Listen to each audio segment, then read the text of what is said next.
Hello everyone, Radhe Radhe, जय श्री कृष्णा। ना तो तुम लोक में किसी के प्रसन्नता के लिए भी उपाय करो कि ये राजी हो जाए वो राजी हो जाए। सच्ची कहते हैं, एकमात्र भगवान का जिसने आश्रय लिया और भजन कर रहा है, उसके सिवा आप कुछ और उपाय करके लाख प्रकार से देख लो, कोई राजी नहीं हो सकता। लाख उपाय कर लो, ये अनुभव की बात कह रहे हैं, नहीं, आप फंसते चले जाओगे दूसरे के राजी करने में, और वो कभी राजी नहीं होगा। अगर राजी होने की बात है तो एकमात्र जो प्रभु का भजन करते हैं, ईमानदारी से जो धर्म में चलते हैं, वही राजी हो सकते हैं।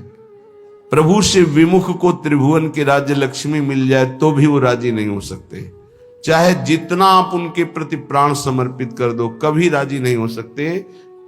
अगर ये बात याद रखोगे तो कभी दुखी नहीं होगे, क्योंकि आप गलती कर रहे हो। हमने उनके प्रति इतना किया, वो हमारे प्रति ऐसा नहीं कर रहे। तो पहले सत्संग में बात सुन लो और मान लो। अगर किसी के राजी करने के लिए आपने अपना अमूल्य समय दिया भगवत भजन छोड़कर, तो कभी राजी नहीं होगा। चाहे प्राण दे दो उसके प्रति तो भी राजी नहीं होगा। ये माया है। यदि अपनी निष्ठा में रहे, धर्म में रहे, भजन में रहे, तो सब राजी हो जाएंगे और तुम निर्भय हो जाओगे। और अगर दूसरे को राजी करने की कोशिश की, प्रभु का भजन छूट गया, तो तुम भयभीत हो जाओगे और वो राजी नहीं होगा। बिल्कुल परम सत्य बात, ये लिख लो, हृदय में लिख लो। ये अध्यात्म है, तुम्हारे बचाने के लिए है, तुम्हें सुख पहुंचाने के लिए है, तुम्हें जीवन मुक्त करने के लिए है। हे सखे, हे मित्र, ना जनरंजनम कुरु। लोगों की वृत्तियों को राजी करने में अपना समय नष्ट मत करो। प्रभु को राजी करने में अपने समय को सार्थक करो। तो जापर कृपा राम की होई, तापर कृपा करे सब कोई। एक राजी हो गया तो विश्व ब्रह्मांड राजी हो जाएगा। और एक से विमुख होकर विश्व को तुम राजी करने की कोशिश करो, कभी राजी नहीं होगा। इसलिए न जनरंजनम करो। किसी की राजी होने के लिए अपने अमूल्य समय को नष्ट मत करो। धर्म पूर्वक व्यवहार करो और निरपेक्ष हो जाओ। राजी रखो हरिजू को, प्रभु को। न कुरु कदिंद्रियाणाम, इन दुष्ट इंद्रियों को मनोरंजन मत करवाओ। न कुरु कदिंद्रियाणाम, इन इंद्रियों को छोड़ो मत मनोरंजन करने के लिए। ये बहुत दुष्ट है, सच्ची मानिए। ये केवल हृदय जलाती रहती है, कुछ नहीं है। पूरे त्रिभुवन में कुछ नहीं है। एक भगवान के सिवा आनंद नाम की चीज नहीं है। मन मलिन है, इंद्रियां मलिन है, इसलिए आपको ऐसा लगता है इसमें आनंद है। नहीं, सच्ची मानिए, एक दिन जब आनंद का आपको अनुभव होगा प्रभु के जनित, तब आप देखोगे तो त्रिभुवन में कहीं कोई आनंद नाम की चीज नहीं। जैसे सुबह सूर्य उदय के समय जब हम गंगा किनारे चलते थे, तो आगे रेत में ऐसा भ्रम हो जाता था कि निर्मल जल भरा हुआ है। मरुभूमि में रेत में ऐसा लगता था निर्मल जल भरा हुआ है। पर जब ये लगता कि अब रास्ता बदलें, पर लगता चलो आगे तक चलते हैं, और जब जाती तो रेत मिलती, तो लगता यहां तो जल दिखाई दे रहा था। सूर्य की किरणों से मरुभूमि में जल का भ्रम हो जाता है, तो मृग दौड़ता हुआ मर जाता है, लेकिन उसकी प्यास नहीं बुझती।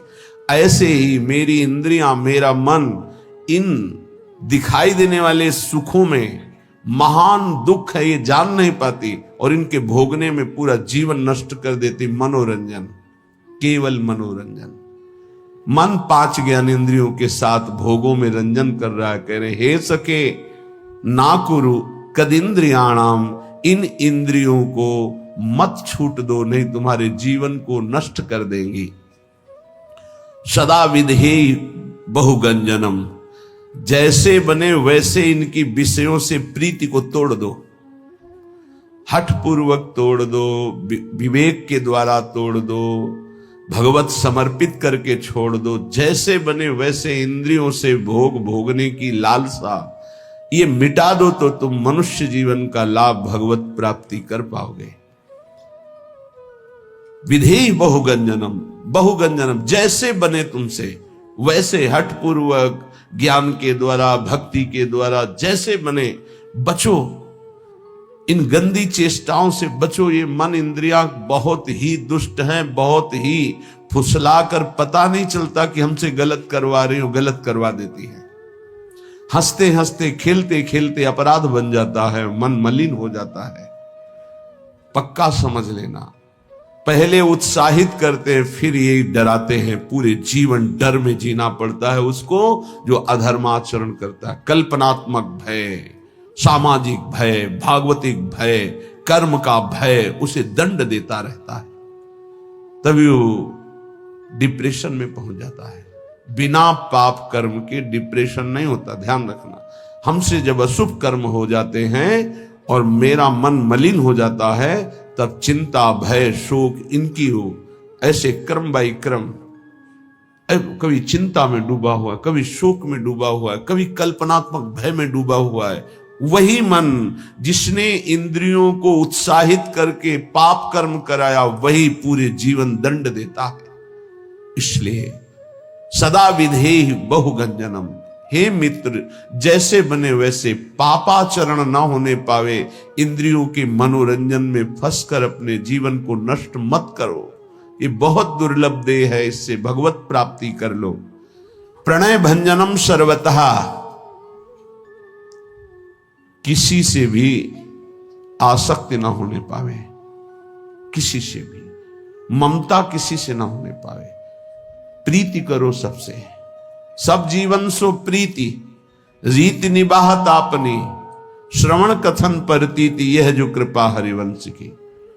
प्रियालाल के यश कीर्तन यही हमारे जीवन, वाणी से उनके गुणों का कीर्तन, नाम का कीर्तन, श्रवणेन्द्रिय से उनके यश का श्रवण, नाम का श्रवण, और सबसे प्रेम का व्यवहार। ममता नहीं, ममता होती देह भाव से और प्रेम होता है भगवत भाव से।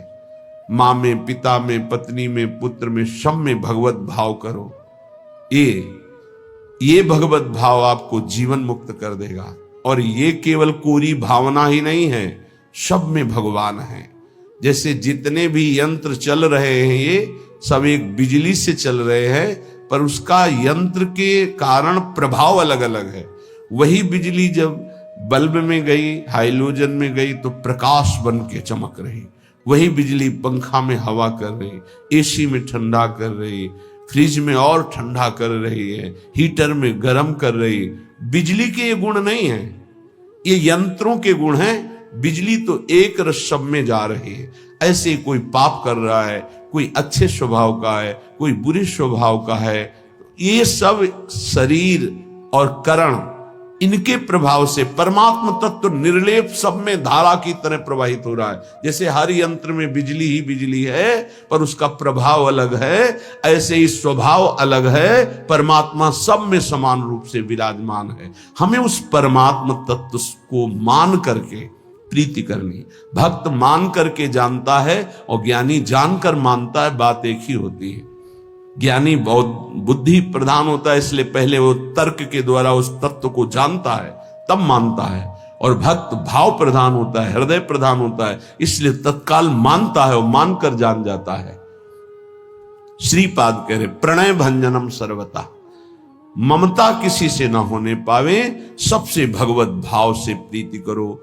हठम ना करो, मेरी बात मान लो, हठ करके हमारी आज्ञा का उल्लंघन मत करो। श्रीपाद कह रहे बड़े कृपालु हैं महापुरुष जन। हठम ना करो, बंधने बंध जाओगे अगर मेरी बात नहीं मानोगे। श्रुतम कलत्र मित्रादि के बपुर्व्यय समीहया निवस वत्स वृंदावने। ए भाई, ये बपुर, ये शरीर, इसकी पत्नी, इसके पुत्र, इसके पिता, इसके माता, इसके भाई, इसके रिश्ते, इसके नाते, ये सब माया के बंधन हैं। अगर उनमें भगवत भाव नहीं करते हो तो तुम्हारा जीवन इसी मोह ममता में फंसकर नष्ट हो जाएगा। अगर भगवत भाव करते हो तो नाथ सकल संपदा तुम्हारी, मैं सेवक समेत सुत नारी। नाम जप हो रहा, धर्म पूर्वक कर्तव्य का पालन हो रहा, सब में भगवत भाव, आपका अंतिम परिणाम भगवत प्राप्ति ही होगा, पक्का समझ लीजिए। मनुष्य जीवन का परम लाभ निश्चित प्राप्त होगा। तो कह रहे हठ करके इनमें आसक्ति मत करो, इनमें देह भाव मत लाओ, भगवत भाव लाओ। तो हम कैसे लावे? तो बोले आओ श्रीधाम समीहया निवश वत्स वृंदावने। अय वत्स, अय प्यारे, अय पुत्र, अय मित्र, तुम वृंदावन आ जाओ। वृंदावन में तुम्हें रसिकों का संग मिलेगा और उस संग के प्रभाव से तुम सबसे प्रेम करो, लेकिन ममता किसी से मत करो, आसक्ति किसी से मत करो, मोह किसी से मत करो, खूब नाम जप करो। इसी जन्म में तुम्हें अनेक जन्मों के पापों का जो तुम्हारा संचित भंडार है वो सब भस्म करने का अवसर है। इसी जन्म में तुम्हें जो नवीन कर्म पाप बन गए हैं उनको नष्ट करने का सामर्थ्य है, अधिकार है। अगर चूक गए तो सब भोगने पड़ेंगे और अधिकार खत्म हो जाएगा। आप नवीन कर्म नहीं कर सकते किसी भी योनि में, किसी भी योनि में इतना अधिकार नहीं कि नवीन कर्म कर सके। ये केवल मानव योनि में है। ये कृपा होती जब विपत्ति आती है, प्रतिकूलता आती है। जब इस जीवन में प्रतिकूलता आई तो लगा पता नहीं कब प्राण निकल जाए। प्रारंभ में तो चतुरासी जी का गायन और चतुरासी जी का मानसिक गायन, मानसिक बार बार लगभग 1.5 घंटा में मानसिक हो जाती चतुरासी जी। मानसिक बैठे चल रहे, जो जो प्यारों से लेकर आज हुआ देखिए तो प्यारी रंग भरी, फिर उल्टा चतुरासी जी। आज हुआ देखिए तो प्यारी रंग भरी, छाण दे माननी मान मन धरी, नागरता की रास किशोरी, वृषभानु नंदिनी मधुर कल गावे। उल्टा ऐसे श्रीमद चतुरा पूरा रमा दे। तो जानते हो उसका परिणाम क्या होता है? चतुरासी जी गा नहीं रहे, वो चल रहे। जैसे मंत्राकार वृत्ति ऐसे चतुरासी जी में भगवदाकार वृत्ति। एक एक अक्षर में श्यामा श्याम है, आप सच्ची मान लीजिएगा। सेवक जी महाराज देख रहे हैं, बड़े बड़े रसिक महापुरुष देख रहे हैं, कह रहे हैं श्याम श्यामा प्रगट प्रगट अक्षर निकट प्रगट रस स्रवत अति मधुर बानी, सोज बानी रसिक नित्य निस दिन रटत कहत और सुनत रस रीति जानी, ताहि तजी और गाँव कबहू न कछु प्राण रमि रही हरिवंश बानी। आप देखिएगा निहाल हो जाएंगे।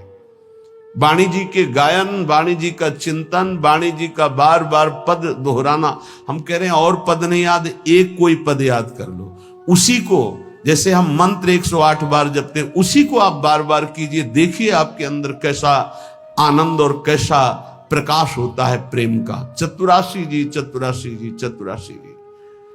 आचार्य कृपा से, इष्ट कृपा से ऐसी हमको अमोघ वस्तु मिल गई है, बस पाए रतन चिन्हों नहीं दीन्हों करते डार।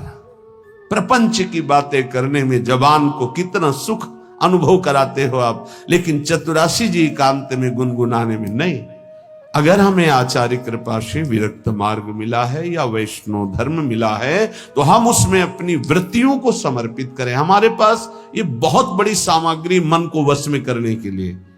चतुरासी जी का गायन पक्का समझो, पक्का। गुरु आज्ञा पर लगे तो ये बात समझ में आई, नहीं बस पहले ये था कि गा लेते हैं, उनकी इच्छा आज्ञा है कि गा लो तो गा लेते हैं। फिर उसका जब गुरु कृपा से प्रभाव नशा चढ़ा तो अब जी नहीं सकते उसके बिना।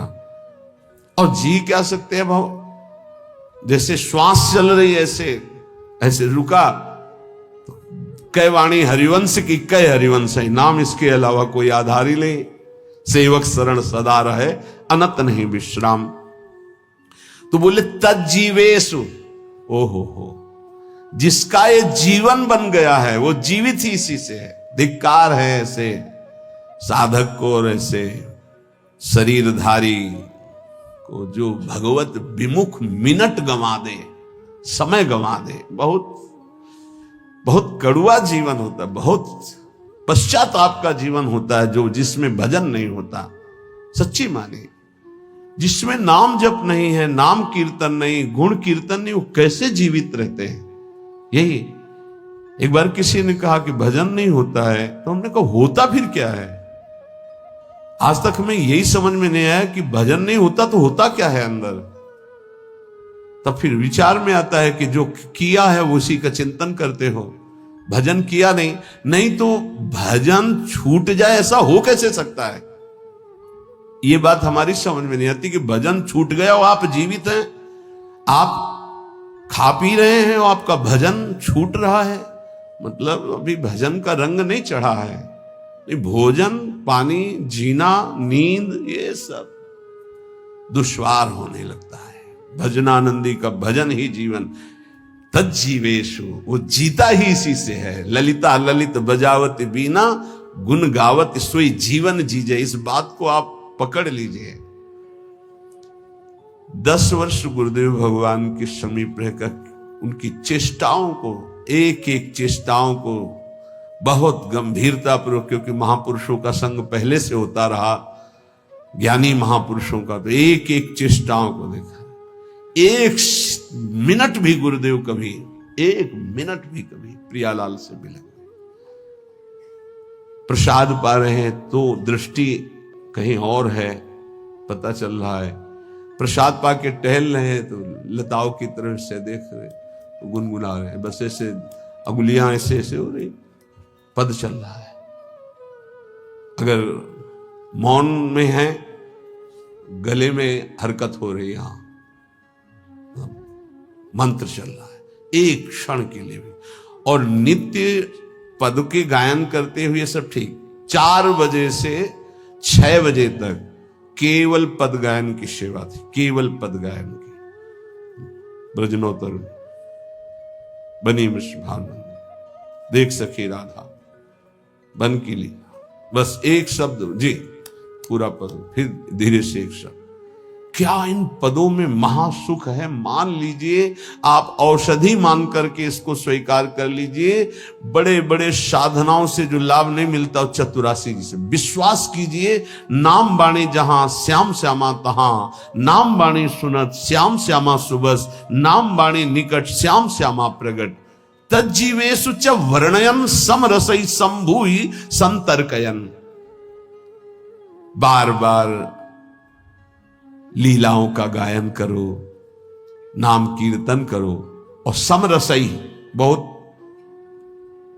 समझने की बात करें, समरसई संभूई संतर्कयन,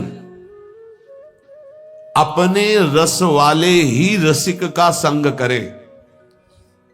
समरसई संभूय संतर्कयन, तर्क का त्याग करके अपने ही रस के रसिक का संग करें। और सब संतों की हम सेवा करेंगे, सब संतों को प्रणाम करेंगे, सब संतों के भाई वचन निकल रहे हैं सुनेंगे, लेकिन अंदर से हम मानेंगे और उस पर आचरण उतारेंगे तो अपने रसिक गुरुदेव के वचन। सम रसई इष्ट मिले और मन मिले, मिले भजन रस रीति। ये बहुत पकड़ने की बात है।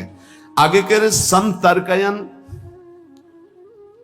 काचे धर्मी प्रकरण में श्री सेवक जी महाराज कह रहे हैं कि जो कच्चे हैं, अभी पके नहीं हैं, जिनमें कचाई है, वो कैसे होते हैं।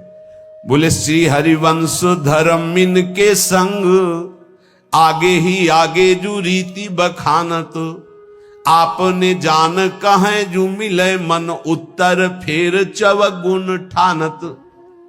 जाके बैठ गए। अब वो रसिक महापुरुष कृपा करके कुछ बोलना चाहते तो आगे ही आगे श्री हरिवंश धर्मिन के संग आगे ही आगे जो रीति ऐसे से ऐसा ऐसे से, और वो फिर चुप हो गए। वो कृपा करके आपको अमृत देने जा रहे थे, आप बीच में तर्क करके आपने उस अमृत की धारा को रोक दिया, तुम्हारा दुर्भाग्य। बोले कच्चे होते हैं, ये पक्के रसिक नहीं है, कच्चे रसिक हैं। क्या वो एक शब्द बोले या 4 शब्द बोल दिए, ये दिखाने के लिए कि हम बहुत विद्वान हैं, आप जो बोलना चाहते हैं उससे आगे भी हमको ज्ञान है। लेकिन आपको ये पता नहीं कि आपको केवल शब्दों का ज्ञान है, वो शब्दों में डूबकर उसका साक्षात्कार किए हुए हैं। उनको बोलने दो, वो जब शब्द बोलेंगे तो तुम्हारे हृदय में साक्षात्कार करने की योग्यता आ जाएगी। चुप रहो। लेकिन वो देहाभिमानी, वो कच्चाई उसको चैन से नहीं बैठने देती, वो आगे ही आगे फर्राटे भरने लगते हैं, ऐसे से ऐसा, ऐसे वो शांत हो जाता। घाटा हो गया हमारा। सेवक जी कहते हैं वैसे तो बड़े अनन्यता की बात करेंगे, और बैठत जाए भी धर्मिन में तब बात धर्म किए को नानत, काचे धर्मिन के सुनो छंद, धर्मी धर्म मरम न जानत। थोड़े से लाभ के लिए दूसरों की सभा में बैठ करके, थोड़े सी सम्मान के लिए अपने इष्ट से अलग दूसरे का खान पान तो कीजिए रसिक मंडली माय, जिनके और उपासना तहां उचित ध्रुनाए। बैठत जाए भी धर्मिन में तब बात धर्म की एको न मानत। ये हमने देखा कि जो बौद्धिक और तार्किक प्रकृति के लोग होते हैं, फलाकांक्षी होते हैं, उनको सुधारना बहुत कठिन है। और जो बच्चा होते सहज सरल आकर के ना, उनके बहुत जल्दी उन्नति हो जाती है।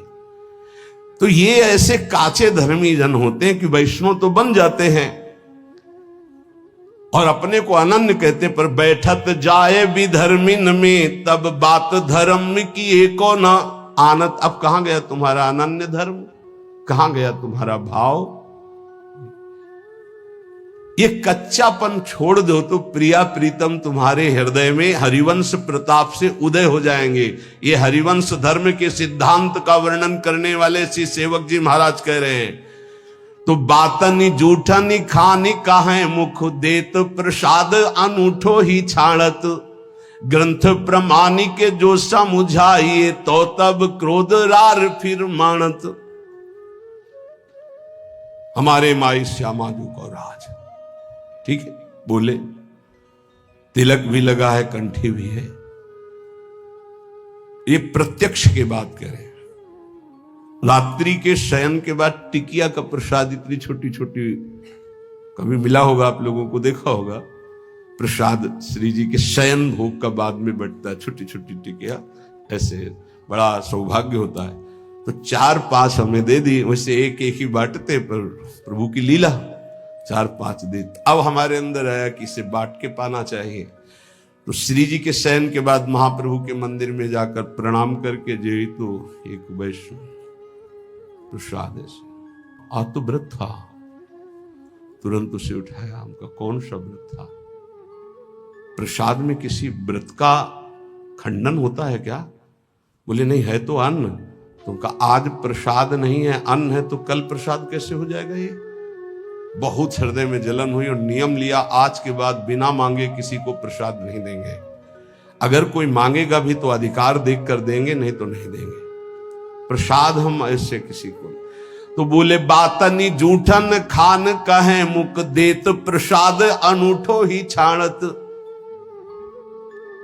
वैसे तो बहुत बातें बुलाएंगे, लेकिन गुरुजनों की, रसिकों की जूठन की अनन्यता नहीं है, श्री जी की जूठन की अनन्यता नहीं है। ये देखो वृंदावन प्रेम रस है, सब प्रसाद ऐसे रखते हैं यहां माथे पे, पर जानते हो यहां वही जाएगा जिसको महारानी जी ने पाया है। अगर महारानी जी विराजमान है पार्श्व में कहीं भी, तो जूठन जाएगी, और महारानी जी विराजमान नहीं तो यहां प्रसाद होगा, यहां नहीं जाएगा। ये हमारी लाडली जी ने वहां पाया नहीं है तो हम नहीं पाएंगे। बोले लालजू ने तो पाया है, तो हमारे लालजू वहां हो ही नहीं सकते। राधा संग बिना नहीं श्याम, श्याम बिना नहीं राधा नाम, छिन छिन प्रति आराधत रहीं। हमारे जुगल कभी एक क्षण के लिए बिलग हो ही नहीं सकते। जहां प्रियाजू वहां लालजू, जहां लालजू वहां प्रियाजू। श्री विठल दास जी द्वारिकापुरी में राजा के संग थे, सूबेदार पद में थे, राज्यपाल थे, पूरा राज्य उनके शासन में, राजा के अधिकार में थे। तो राजा के इष्ट देव थे द्वारिकाधीश। द्वारिकाधीश के रोज दर्शन करने जाते थे जब वहां रुके हुए थे, पर ये नहीं जाते थे। जहां राजा उधर गए तहां अपने राधा वल्लभ जी की छवि, हरिवंश महाप्रभु की जो विराजमान थी, बस उन्हीं के परिचर्या और भोग लगाना, पद सुनाना। फिर समय ही कहाँ है रसिक को अपने आराध्य देव की सेवा से।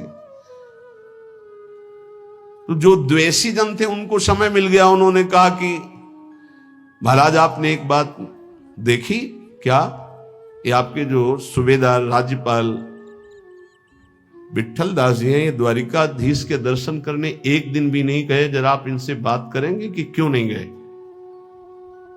वो उनकी दृष्टि गई, हाँ और तो सब पार्षद साथ रहते, वो साथ नहीं रहते, बुलाओ उनको सभा में। सभा में बुलाया। हर समय राधा वल्लभ श्री हरिवंश, राधा वल्लभ श्री हरि। वो ऐसे अनन्य थे, जब महाप्रभु के पास यह आदेश आया कि अगर इनको राज्यपाल पद की सेवा दी जा रही हो, अगर ये करेंगे तो लाखों का उद्धार हो जाएगा, क्योंकि महाभागवत है। महाप्रभु ने कहा ठीक है आप जाइए। तो उनका प्रभु आपकी आज्ञा हमारे लिए सर्वोपरि है, आप अगर आज्ञा कर दे तो सब कुछ वही वृंदावन है जहां आपकी आज्ञा है। पर प्रभु दो बातों के बिना हम जीवित नहीं रह सकते, एक तो आपका दर्शन और दूसरे आपकी जूठन। महाप्रभु उनका दोनों मिलेंगे। तत्काल चित्र का पहला चित्र महाप्रभु का उसी समय बनाया गया। देख करके महाप्रभु का चित्र बनाया, चित्र दिया। और राज्यपाल के पद पे तो घोड़ों की ऐसी व्यवस्था थी कि मंगला, राजभोग और शयन भोग तीनों महाप्रभु का उच्छिष्ट विट्ठल दास जी को रोज पहुंचता था, रोज का। बड़े भाग्यशाली जिनको गुरु का उच्छिष्ट मिले, जिनको आचार्य का इष्ट का उच्छिष्ट मिले, बड़े सौभाग्य की बात है।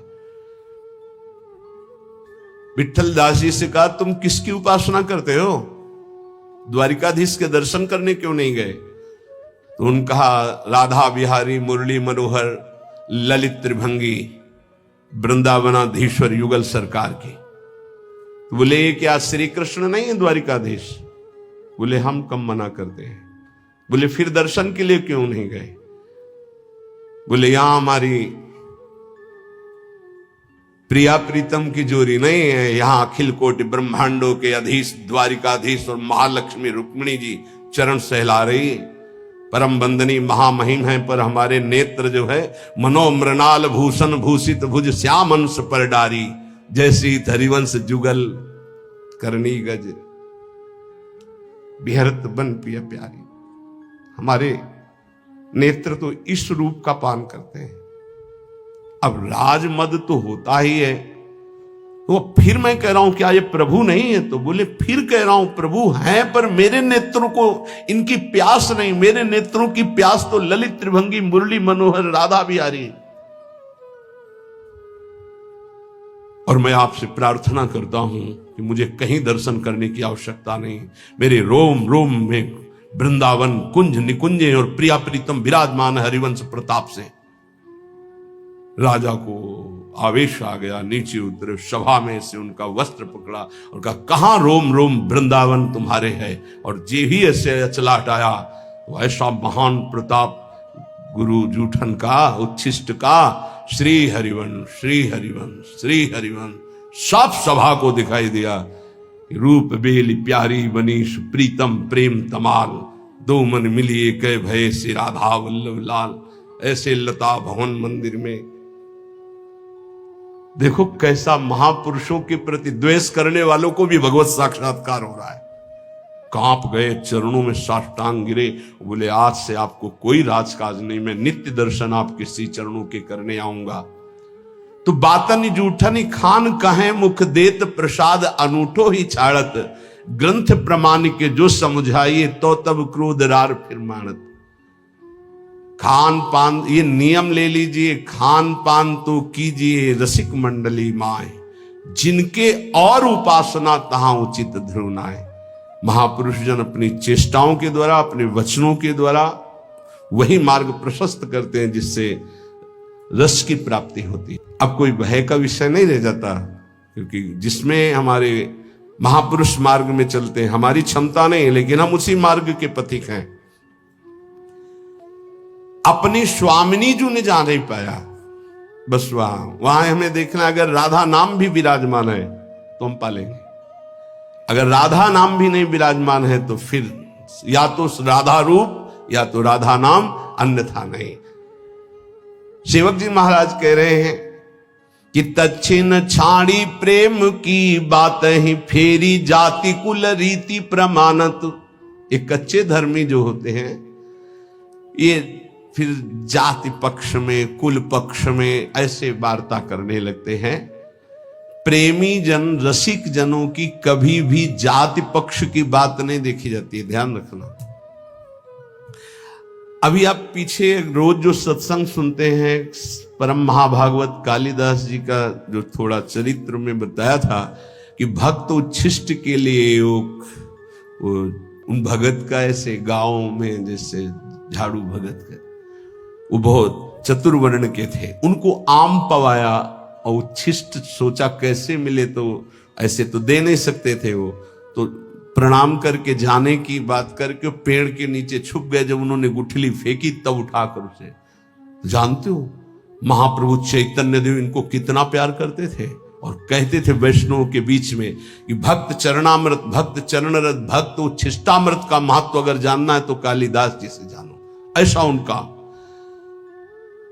प्रेम के मार्ग में जब रसिक जनों की शरणागति मिल गई तो फिर हमको भक्तों में ये नहीं देखना कि किस जाति के, अगर ऐसा शब्द आता है, ऐसा भाव रखते हो तो आपके सुकृत नष्ट हो जाएंगे, परमार्थ में नहीं। अगर कंठी है, तिलक है, वैष्णव वेश नाम मुख में है तो अहो वत्सो पचतो गरीयान यज्जिभ्यागे वर्तते नाम तुभ्यम। स्वपच वाल्मीकि जी से राजसूय यज्ञ की पूर्णता हुई महाभारत में, इस पर ध्यान दीजिए। दैन्य निरंतर भगवत आश्रित और नाम जापक से बढ़कर विश्व में कोई नहीं। वो कोई भी कहीं किसी भी कुल में प्रगटा हो, वो परम वंदनीय, परम पूजनीय है, वो जगत पावन करने वाला धन्य कुल है।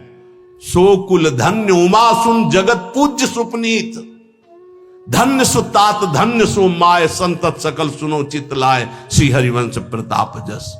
ये कच्चे धर्मी जन फिर वहां लड़ाई झगड़ा और कड़वी बात कहने लगते हैं जाति पक्ष कुल रीति की। धर्मीन मांझ प्रसन्न है बैठत जाए, विधर्मीन मांझ उपासत। ये अपने धर्मियों के बीच में ऐसे बैठते हैं मानो बहुत अच्छे बड़े रसिक हों, पर ये उपासना विधर्मियों की करते हैं, धन के लिए, भोगों के लिए। ये कच्चे धर्मी हैं। श्यामा श्याम का अनन्य केवल महारानी जो से ही उसका भरण पोषण होता है। कोई भी भक्त किसी भी प्रभु के नाम रूप का हो, ऐसे हाथ फैलाने वाला भक्त तो हो ही नहीं सकता, पक्का नहीं हो सकता, ये ऐसे नहीं हो सकता। भगवान के दास को ऐसे करते नहीं पाया गया है, ऐसे करते ही पाया गया है। भिक्षान्न के सिवा ऐसे करने का अधिकार साधक को नहीं है, भगवत दास को नहीं है। जथा लाभ संतोष सदा का हो सो कछ न चाहूंगो, जैसे मेरे आराध्य देव रखे, चाहे वो गृहस्थ हो चाहे विरक्त हो। बोले लालच लागी जहां जैसे, तहां तैसे सोई सोई तीन मध्य प्रकाशत। 500 रुपये वहां दक्षिणा मिलेगी, रसगुल्ला रबड़ी खाने को मिलेगा, भंडारा है, टिकट लिया चले गए। किसका भोग लगा है, कौन पवा रहा है, किस भाव से पवा रहा है, कोई मतलब नहीं। देखो जो विरक्त जन है उनका तो उदर पोषण कहीं ना कहीं से होता ही है, वो बात एक अलग कोटि की है। लेकिन प्रायः बहुत ध्यान देने योग्य बात है कि संत जनों का भंडारा कोई बिरला ही ऐसे करता है जैसे अपने पुत्र को पवाया जाए। पुत्र को पवाने में न पुण्य की भावना होती है न किसी तरह के अन्य लाभ की। मेरा पुत्र पाले यही हमारी सुखवृत्ति है, तो ये संत जन पाली हमारा सौभाग्य। ऐसे कोई बिरला पवाता है, नहीं तो किसी के पधारने का पवाता है, या कोई पाप हो गया तो पवाता है, या कोई नाना प्रकार के कुकर्म हो गए तो बोले संतों को पवा दे, सब माफ हो जाएगा। बहुत होश में उसको भोगना पड़ता है।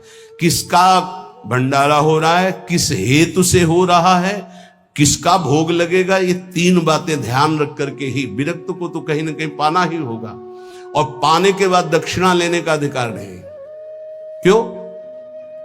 क्योंकि प्रसाद पाना तो उदर पोषण के लिए ठीक है हमें, और अब बड़े बड़े भेंटे बड़ी बड़ी वस्तुएं नहीं। अच्छा बोले ठाकुर सेवा के लिए तो लेना, तो ठाकुर सेवा हमारे भाव से होती है। हमारे रसिकों ने ठाकुर सेवा कैसी बताई अपने लोगों को, दोना में पानी भर के रख दिया, 3 दोना में, अब उसी में हम भावना करें एक में खीर है, एक में कढ़ी है, फुल्का ये रखा हुआ है, इसमें अमुक पदार्थ है अमुक, और आधा घंटे भाव में डूबे हुए या भोग के पद गाते हुए, जो वृंदावन दास जी ने 56 भोग का वर्णन किया, पूरा पद गा दिया और आचमन कराया और जल उठा के पी लिया, लग गया हमारी श्री जी को भोग।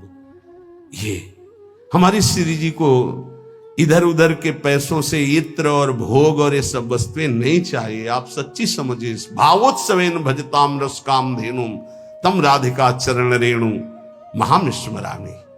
एक माधुकरी की रोटी हो, एक बड़े धनी मानी के द्वारा बनाया हुआ 56 भोग हो, तो श्री जी माधुकरी की तरफ देखेंगे। ध्यान रखना, ये कभी भावना करो कि किसी की हम चाटुकारिता करके रुपया पैसा इकट्ठा करके श्री जी को भोग लगाएंगे तो श्री जी राजी हो जाएंगे, नहीं। भावोत्सवेन भजताम, तो लालच लागी जहां जैसे तहां तैसे, सोई सोई तिन मध्य प्रकाशत। ये नहीं है, साचे धर्मियों के हृदय में ऐसी बात नहीं हो सकती, काचे धर्मियों के हृदय में होती है। कच्चे धर्मी जहां जो दक्षिणा और लाभ हो, कपड़ा और लत्ता, वहीं खड़े नजर आएंगे। सेवक जी महाराज कह रहे बाद ही होते कुम्हार को कूकर, खाली हृदय गुरु रीति न मानत, काचे धर्म मिन के सुनो छंद, धर्म धर्म मरम न जानत। कुम्हार के घर में अगर कुत्ता प्रवेश करे तो क्या मिलेगा? सैकड़ों माट रखे हुए हैं, लेकिन उनमें कुछ नहीं है, केवल उसको उस भांड में घूमना है, मिलेगा कुछ नहीं, क्योंकि वो कुम्हार का घर है। उसमें केवल मिट्टी के पात्र बने हुए रखे हैं, कुछ पक्के कुछ कच्चे, कुछ नहीं है उनमें। बोले ऐसे ही ये जो कच्चे हृदय वाले लोग होते हैं, भटकते रहते हैं, इनको कुछ हाथ नहीं लगता, न रस और न लोक की वस्तुएं।